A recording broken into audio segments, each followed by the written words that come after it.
தஞ்சையில் திமுக தரப்பில் வந்து காவிரி நீரை வந்து கர்நாடக அரசு தமிழ்நாட்டுக்கு கொடுக்கணும் அப்படின்னு சொல்லி ஒரு கண்டன ஆர்ப்பாட்டம் அப்படிங்கிறது நடைபெற்றது. அதில் மாண்புமிகு எதிர்க்கட்சி தலைவர் உதயநிதி ஸ்டாலின் அவர்கள் உரையாற்றிய போது ரொம்ப கொச்சையாக, கேவலமாக, கீழ்த்தனமாக விஜய் அவர்கள் குறித்து அருவருக்கத்தக்கத்தனமாக பேசியிருக்காரு. விஜய் அவர்களுடைய பர்சனல் லைஃப் அப்படிங்கிறப்ப நம்ம பாலிடிக்ஸில் வந்து அதை பேசுகிறத தவிர்த்துக்கிறது நல்லது. விஜய் அவர்கள் திரிஷாவோட பழகுறாரு அப்படிங்கிறது அவருடைய பர்சனல். அதை 4 சவுத்துக்குள்ளே வச்சுக்கும் போது நம்ம விமர்சனம் பண்ண போகிறதில்ல. ஆனால் திரிஷாவை கூப்பிட்டு அவர் வந்து பொது நிகழ்வுகளுக்கு வரும்போது அது கண்டிப்பாக விமர்சிக்கப்படும் அப்படிங்கிறதுலையும் மாற்றுக்கிறது இல்லை. இதை ஒரு சாமானியம் பேசுறது, திமுக கட்சிக்காரன் பேசுறது, பொதுமக்கள் பேசுறது அப்படிங்கிறது வேற.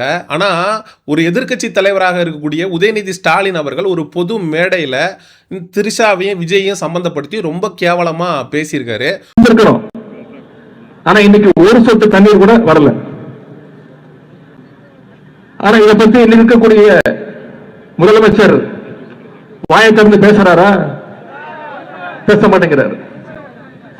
அவருக்கு இருக்கக்கூடிய ஒரே கவலை என்ன? திமுக மேல என்ன பொய் வழக்கு போடலாம், என்ன பொய் கேஸ் போடலாம்.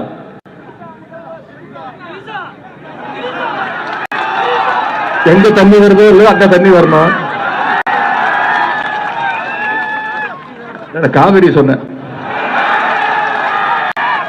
உதயநிதி ஸ்டாலின் அவர்கள் விஜய் அவர்கள் தண்ணி தரமாட்டேங்கிறாங்க கர்நாடக அரசு, அதுக்கு வந்து வாய் திறந்து பேச மாட்டேங்கிறாரு அப்படின்னு அவர் பேசிக்கிட்டு இருக்கும் போதே விஜய் அவர்களுக்கு இருக்கக்கூடிய பிரச்சனை வந்து என்னன்னா திமுக மேல வந்து பொய் வழக்கு போடணும் அப்படின்னு சொல்லலாம் பேசுறாரு. அதெல்லாம் எந்த பிரச்சனையும் இல்லை. ஆனா உதயநிதி ஸ்டாலின் அவர்கள் அப்படி பேசிக்கிட்டு இருக்கும் போதே திரிஷா அப்படின்னு கீழே இருக்கக்கூடிய உடன்பிறப்புகள் வந்து கோஷம் போட ஆரம்பிச்சிடுறாங்க.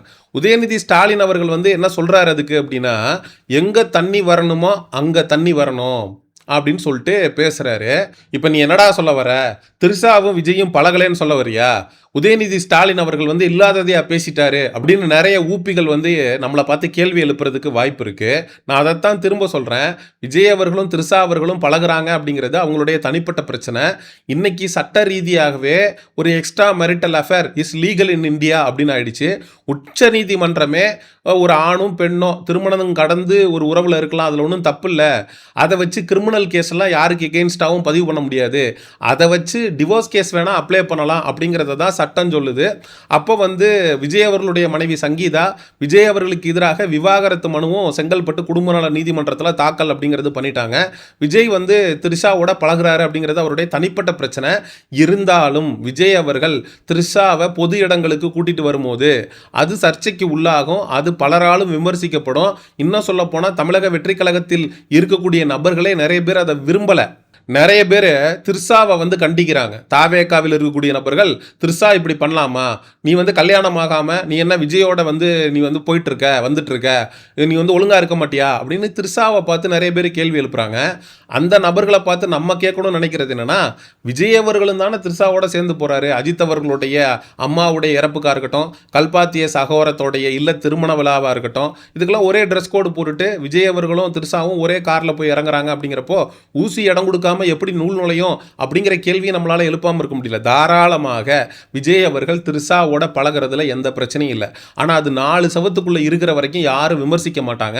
ஆனா அது 4 சவத்தை தாண்டி ஒரு பொது வழிக்கு வருது அப்படிங்கிறப்ப 4 பேர் விமர்சிக்க தான் செய்வாங்க. இந்த இடத்துல உதயநிதி ஸ்டாலின் அவர்கள் பண்ணது மிகப்பெரிய தவறு. ஏன்னா ஒரு தலைவராக இருக்கக்கூடிய நபர் எப்படி பேசணும் அப்படின்னு ஒரு வரமுறை இருக்கு. இதை திமுக ஊப்பிகள் அப்படி பேசுறாங்க, சமூக ஊடகங்கள்ல விர்ச்சுவல் வாரியர்ஸ் திமுக ஐடிவிங்க அப்படி பேசுதுன்னா ஓகே. ஆனால் திமுகவில் இன்னைக்கு எதிர்க்கட்சி தலைவராக செயல்படக்கூடிய உதயநிதி ஸ்டாலின் அவர்கள் இந்த அளவுக்கு தரம் தாழ்ந்து கேவலமாக பேசுவதற்கான காரணம் என்ன அப்படிங்கிறது தான் நமக்கு இருக்கக்கூடிய கேள்வியாக இருக்குது. நீங்கள் போய் ஆர்ப்பாட்டம் பண்ணுறது எதுக்காக? காவிரி தண்ணீர் வந்து கர்நாடகாவில் இருந்து இங்கே வரணும் அப்படிங்கிறதுக்காக. நீங்கள் அது சம்மந்தப்பட்டு நீங்கள் பேசுகிறீங்க. விஜய் அவர்கள் வந்து கர்நாடகாவிற்கு பேச்சுவார்த்தை நடத்துறதுக்காக போகிறதா இருந்தார். ஆனால் கர்நாடக முதலமைச்சர் DK சிவகுமார் வந்துட்டு இங்கே நிலைமை சரியில்லை, அதனால் தமிழக முதலமைச்சர் விஜய் அவர்கள் இன்னொரு நாள் வரட்டும், இப்போதைக்கு வர வேண்டாம் அப்படின்னு சொல்லி DK சிவகுமார் சொல்லிட்டாரு. முதல்ல வந்து விஜய் அவர்கள் அங்கே போகிறதா இருந்துச்சு, அந்த முதலமைச்சரை கூப்பிட்டு விஜய் அவர்களை வர வேணாம்னு சொல்லிட்டாரு. அப்படின்னா இது தமிழ்நாட்டு முதலமைச்சருக்கு எந்த அளவுக்கு அசிங்கம். இதுவரைக்கும் எந்த தமிழ்நாட்டு முதலமைச்சரும் கர்நாடகாவுக்கு போய் வந்து பேச்சுவார்த்தை அப்படிங்கிறது நடத்தினதில்லை. சட்ட போராட்டத்தை தான் பண்ணியிருக்காங்க, இங்கேருந்து போராட்டம் பண்ணியிருக்காங்க. விஜய் அவர்கள் அங்கே போய் கர்நாடகாவில் முதலமைச்சர் டி.கே. சிவகுமாரை வந்து சந்திக்கக்கூடாது அப்படின்னு தாராளமாக உதயநிதி ஸ்டாலின் அவர்கள் பேசியிருக்கலாம். அதுக்கப்புறம் இந்த காவிரி விவகாரத்தில் தமிழக வெற்றிக்கழக அரசு வந்து ஒழுங்காக செயல்படலை அப்படின்னு பேசியிருக்கலாம். அதை விட்டுட்டு விஜய் அவர்களுடைய பர்சனல் லைஃப் எடுத்து அப்படி பேசுறது தான் கெத்து அப்படின்னு சொல்லி பேசுகிறாரு அப்படிங்கிறது உண்மையிலே நமக்கு புரியல. இதே ஸ்டாலின் அவர்கள் மேலே நமக்கு ஏகப்பட்ட விமர்சனங்கள் இருக்குது. ஆனால் ஸ்டாலின் அவர்கள் ஒரு இடத்துல கூட அரசியலை தாண்டி இன்னொரு கட்சி தலைவரோட பர்சனல் குறித்து பேசினதில்ல. உதயநிதி ஸ்டாலின் அவர்கள் வேற யார்கிட்ட இருந்தும் கற்றுக்க வேணாம், அவருடைய அப்பாவாக இருக்கக்கூடிய ஸ்டாலின் அவர்கள்ட்ட இருந்தே கற்றுக்கலாம் ஒரு அரசியல் மேடையில் எப்படி பேசணும், எந்த அளவுக்கு நாகரிகமாக நடந்துக்கணும் அப்படின்னு.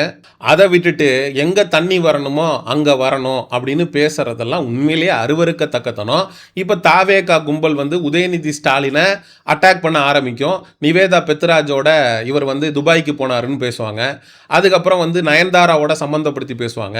இன்னும் இருக்கக்கூடிய பல்வேறு நடிகைகளோடு உதயநிதி ஸ்டாலின் அவர்களை சம்மந்தப்படுத்தி பேசுவாங்க. இன்ஸ்டாகிராமில் பிக் பாஸ் புகழ் நிவாஷினி அப்படிங்கிற ஒரு பொண்ணுடைய போஸ்ட்டை வந்து இவர் ரீபோஸ்ட் பண்ணியிருக்காரு இவரோட ஐடியிலிருந்து, அந்த கதையை பேசுவாங்க. இதெல்லாம் வந்து தேவையா? நீங்கள் நாகரிகமான அரசியலை செய்கிறீங்க அப்படின்னா இஷ்யூ பேஸ்டா கர்நாடகாவிலேருந்து தண்ணி கொடுக்கல, மழை பெய்யுது, அதனால் அவன் டேமை திறந்து விட்டுருக்கான்.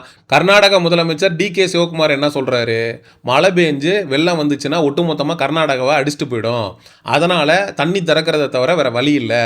கர்நாடகாவில் இருக்கக்கூடிய மக்கள் எல்லாருமே வந்து நீங்கள் முழு அடைப்பு போராட்டத்திற்கு அழைப்பு விடுத்துருக்கீங்க, அதை வந்து மக்கள் கைவிடணும். இயற்கைக்கு முன்னாடி நம்ம எதுவுமே பண்ண முடியாது. நம்மளுடைய அணைகள் வந்து மழை பெஞ்சு நிறைஞ்சு வழியும் போது அதை திறந்து விடுறதை தவிர வேறு வழி இல்லை அப்படின்னு சொல்லிட்டு அவங்க திறந்து விட்டுருக்காங்க. ஆனால் விஜய் தரப்பு வந்துட்டு காவேரி ஆற்றுல போயிட்டு விஜயோட ஃபோட்டோவை வச்சு இவர் சாதாரண ஆள் இல்லை, டானுக்கெல்லாம் டான், தாதாக்கெல்லாம் தாதா, டான் டான் டான் டான் அப்படிங்கிற அளவுக்கு தாவேகா கும்பல் என்னமோ விஜய் வந்து வர்ண பகவான்கிட்ட வந்து வர்ண பகவானே உன்னை நான் எச்சரிக்கிறேன் அப்படின்னு சொல்லி விஜய் அவர்கள் ஏதோ கடவுளின் குழந்தைலாம் சொல்லி வர்ண பகவான்கிட்ட சொல்லி கர்நாடகாவில் மழை பெய்ய சொல்லி கர்நாடகாவில் இருந்து பார்த்தீங்களா தமிழகத்துக்கு தண்ணி வருது, விஜய் அவர்கள் வந்து கர்நாடகாவுக்கு போகிறதுக்கு முன்னாடியே மழை பெஞ்சு தண்ணி வருதுன்னா விஜய் அவர்கள் கர்நாடகாவுக்கு போயிருந்தா என்ன நடந்திருக்கும்? கர்நாடகாவே வெள்ளக்காடாக இருக்கும்டா, கர்நாடகாவே அழிஞ்சு போயிருக்கும்டா அப்படின்னு இந்த தாவேகா கும்பல் ஓவர் எக்ஸாஜரேட் பண்ணி விஜயை வச்சு பில்டப் பண்ணுறத இதே உதயநிதி ஸ்டாலின் அவர்கள் அந்த மேடையில் எக்ஸ்போஸ் பண்ணி விட்டுருக்கலாம். ஆனால் அதெல்லாம் பண்ணாமல் த்ரிஷாவோட விஜய் இருக்காரு, தன்னுடைய மனைவி சங்கீதாவை பிரிஞ்சிருக்காரு, எங்கே தண்ணி வரணுமோ அங்கே தண்ணி வரணும் அப்படின்னு ரொம்ப கொச்சையாக அருவருக்கத்தக்க தனமாக பேசினது அப்படின்றது உண்மையிலேயே கண்டிக்கத்தக்கது. விஜய் மேலே நமக்கு எவ்வளவோ மாற்று கருத்து இருக்கலாம், ஆனால் இன்னைக்கு தெரிஞ்சோ தெரியாமலோ சீமான் அவர்கள் சொல்கிற மாதிரி ஒரு பொலிட்டிக்கல் டிசாஸ்டர் நடந்திருக்கு. விஜய் அவர்கள் இன்னைக்கு முதலமைச்சராக இருக்கிறார். விஜய் அவர்களுக்கு நம்ம வந்து மரியாதை கொடுக்கணும் அப்படின்னு அவசியம் இல்லை. ஆனால் விஜய் அவர்கள் வகிக்கக்கூடிய அந்த முதலமைச்சர் அப்படிங்கிற பதவிக்கு நம்ம கொஞ்சமாவது மரியாதை கொடுத்து பேசணும்.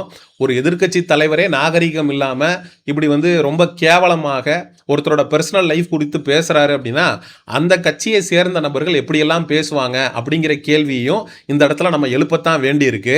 அதுக்காக நம்ம விஜய் அவர்களும் த்ரிஷா அவர்களும் பழகக்கூடிய அந்த பழக்கத்தை நம்ம புனிதப்படுத்தலை, நார்மலைஸ் பண்ணலை. அப்படி நார்மலைஸ் பண்ணுறதும் நம்ம தப்பு அப்படின்னு தான் நம்ம வந்து சொல்லிக்கிட்டு இருக்கோம். ஏன்னா தமிழ்நாட்டில் இந்த எக்ஸ்ட்ரா மெரிட்டல் அஃபேர்னால நிறைய கிரைம்ஸ் அப்படிங்கிறது தொடர்ந்துக்கிட்டே இருக்குது.